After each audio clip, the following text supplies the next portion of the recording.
Hey,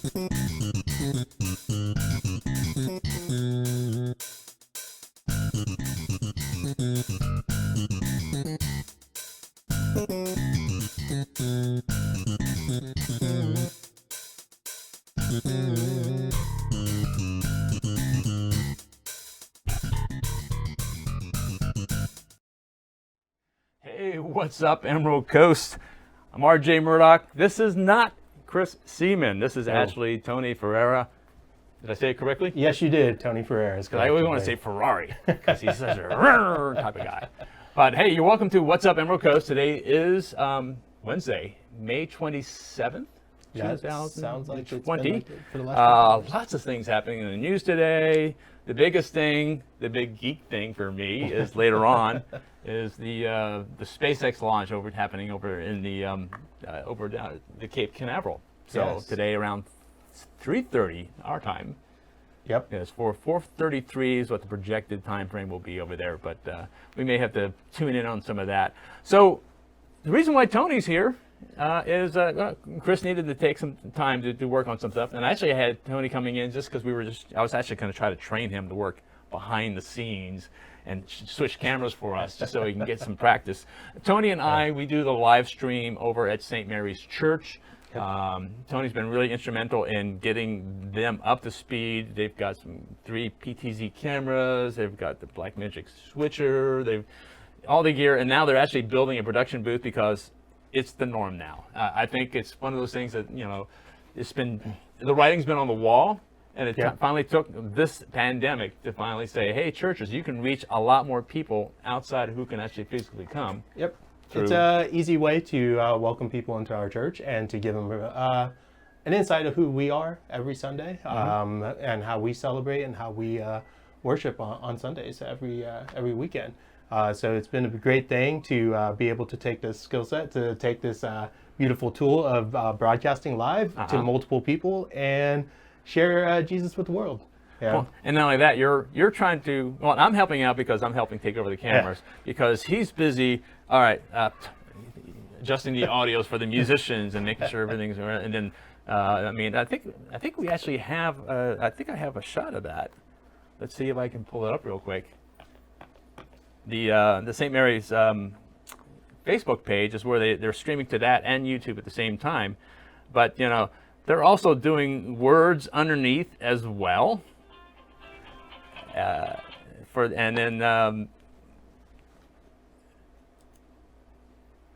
They're also putting the words underneath as well. That way you don't necessarily have to have any sort of for the readings for the mass.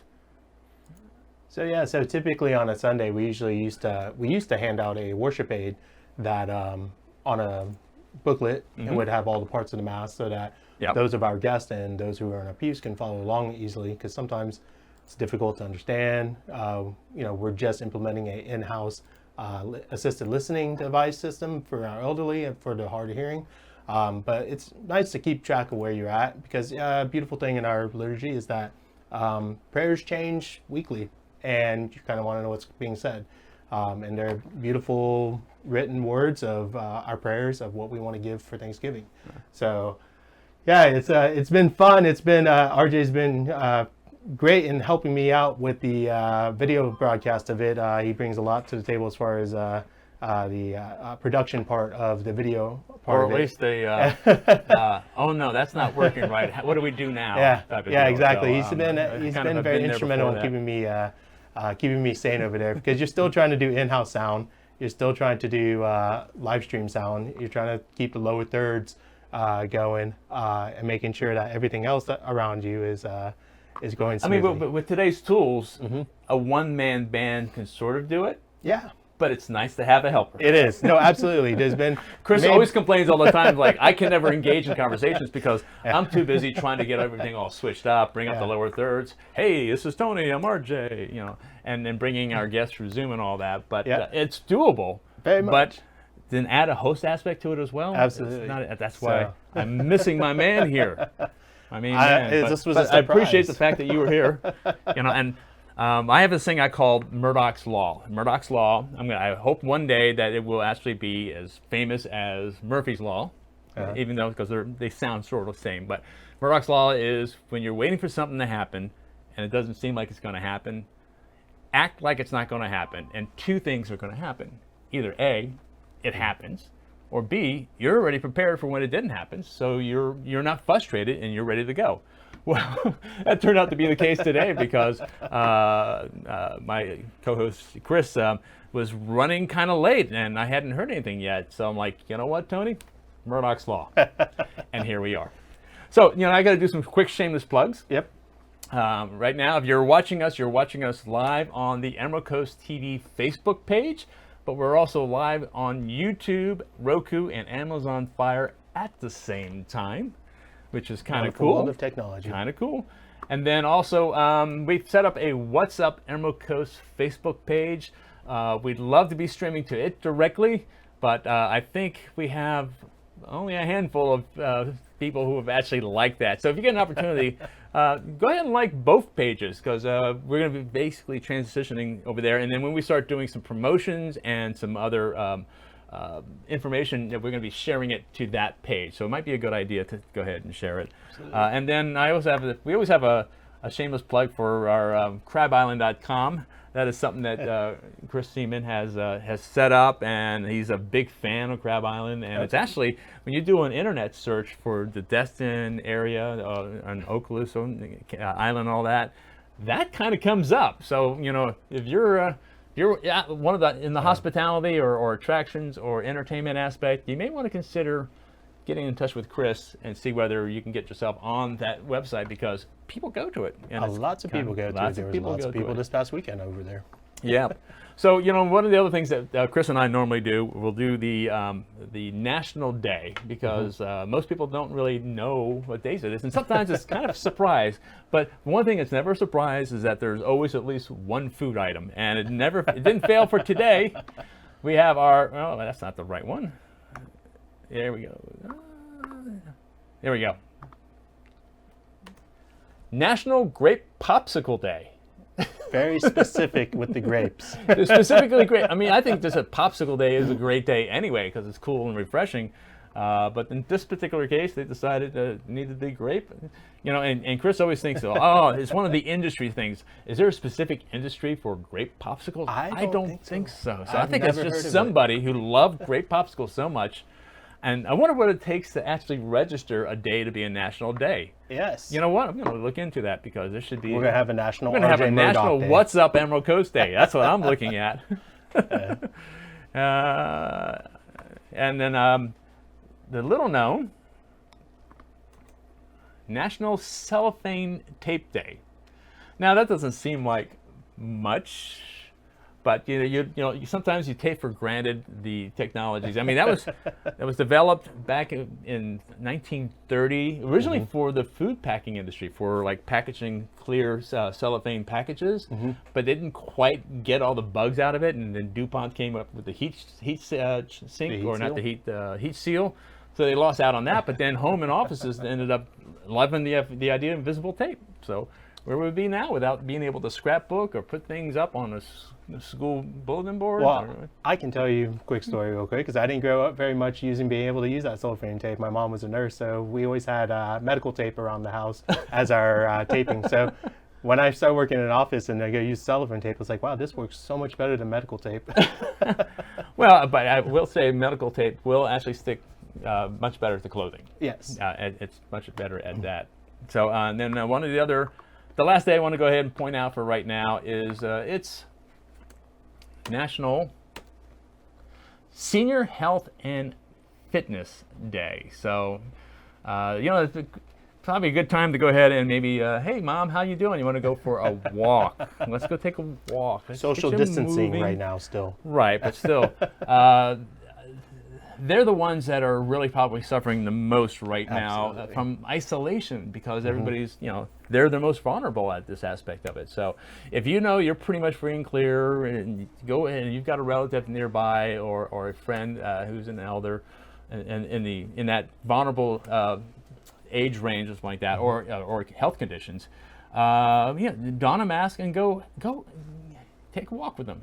Get them out of the house. Have them do something, or just have a little picnic outside or something like that. Just go and say hi. It lifts their spirits up. I mean, I visited some of the older folks, and every time I see them, they're just very thankful. They just want to say hi. They just want to see people and interact. They're just like regular people. I mean, they are regular people. They just love human interaction. Yeah. So. Yeah. Well, speaking of testing, one of the things that the county's been able to do here for the last week and a half, they've done the free drive-thru testing, and they did it over in last week in Destin. Mm-hmm. They also did it up in Crestview.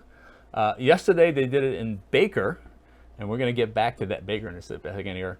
And tomorrow, on Thursday, they're going to be at the campus in Northwest Florida, Fort Walton Beach campus, over there where Martin Luther King Boulevard and Green Acres and Green Acre roads meet. So it's from 8 a.m. to 11 a.m. And they'll do the tests are free as long as they don't run out of supplies. Yep. And from the numbers I was looking at before, it looks like around 330 people were tested over at the first day, and then in Destin another 330. So I think 330 might be the magic number. So if you want to get a test, you got to be under that 330. And I think out of all those tests, I think they only had like one positive test out of that. So we're just trying to do our thing here. But go ahead and if take an opportunity of that. Also, giving blood will give you an opportunity to go ahead and get a free antibody test. And that's one of the things that One Blood was offering. Yeah. And I gave blood two Sundays ago at St. Mary's with the big red. And then a few days later, I read in the paper that they had the antibody test. And I was like, this is great. I've always wanted to know whether I might have had it or something like that. And then it turns out I didn't see anything. And then I finally said, we started on May 18th. Of course, May 17th was when I did my. I have to wait 6 weeks now to get the free antibody test. Well, hopefully you don't have it. But but the live virus test is being done through the drive-thru. And as a matter of fact, a good friend of mine, actually we used to work together in video production stuff before. Chris Davis. Chris Davis has been one of those guys up in Crestview who does video production and is not shy to be on camera. And he's been doing like pandemic versions of songs, of scenarios, stuff like that. Well, last week, or yesterday actually, he came up to the Baker test site. And he put a dash cam in there, and then he talked his way through it while he was wearing a mask and all that. And I asked him permission. Can I show the process? So let's go ahead and we're going to go live now. Well, not live. We're going to bring up the recorded, and this is available on Chris Davis, or Chris D. He goes by. Local 850 is another name he goes by for the production company.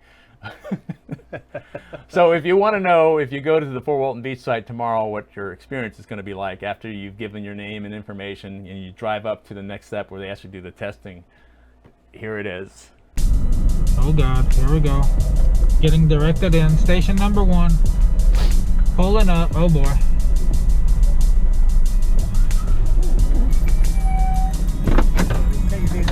Yep.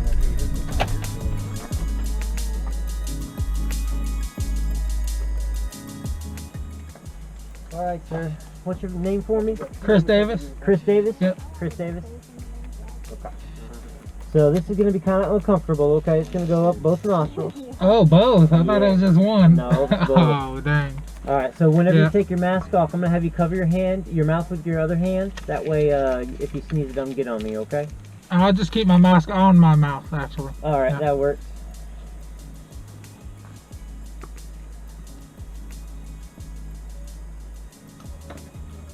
All right. Oh, goodness. Jeez. Yep. All right. That was awkward. Have a good one. You too. All right, so he said, "Oh my goodness," and then he comments like, "Oh my God, I've never felt that." Oh God. I can, they expect me to drive normal after that. Unbelievable. Because the reason he's saying that is because My eyes are watering, y'all. his eyes are watering, and He double nostriled me. I thought I was giving him one nostril. They double nostriled me. I'm a little upset. Just kidding. Just kidding. All right. But no. Thanks for that, Chris. So, if you do it, be a little prepared for the possibility of a double nostril. Yes. And also, it may be a good idea to bring some something to to dry your eyes, or find a little place you can sit off the side until you calm down there. Maybe even taking some ibuprofen beforehand. Yeah. I don't know. So let's see what else is there on the news today. Let's go ahead and bring up the paper. We had COVID testing, shortage. Well, you know what? To me, that's the big news right there. Yeah. 3:33 Central Time. You know, you can go to the NASA.gov and they have the live TV going on. As a matter of fact, I think I can pull that. Do we have? So that is actually the SpaceX rocket that's going on right there. Let's see. So they've been live streaming since 12 o'clock. I think that might have been a shot at the first one. So they're, this is definitely not the same suits that are going to be wearing. That's actually one of the other things that they were talking about, was the fact that they have this new, just for transportation wise, they're not for doing spacewalk or anything like that, but they're very stylish. They almost kind of look very Hollywood-like. They look like the government did not design them. Yeah. I think the materials basically to be able to handle decompression, but not necessarily a spacewalk. It doesn't have all the air conditioning and comms communication and motion capability. But it's that's going to be our transportation. Between that and Virgin doing the space plane. Have you seen that thing? The privatization of space exploration is awesome. Definitely need a lot of money to go and do it, but it's pretty neat of what they're wanting to focus on as far as all this. Every month you hear more about the buildup of the launch and everything, and we're right around the corner from it now. So this is pretty neat and pretty historic.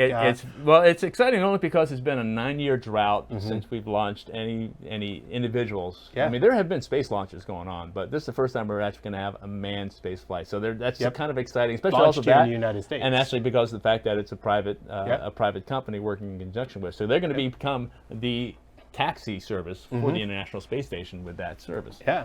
And then Virgin is going to have that space plane. It doesn't launch like a rocket. It kind of basically detaches from a plane and gives you kind of a suborbital. And so you're not going to be orbiting the Earth around, but you're basically just doing the parabolic, the apex, and then coming back down again, and then just landing like a plane. But you'll have some moments of weightlessness and being able to see the curvature of the space and stuff like that. So, all right. So today is Wednesday Geek Day here on What's Up Emerald Coast. We're getting one step closer to the Jetsons, RJ. One more step to the Jetsons. Right. And I want to thank Tony for joining me for today. I appreciate Chris, it. I hope you're doing well. We'll touch bases a little bit later on. And with that, stay safe and have a great day.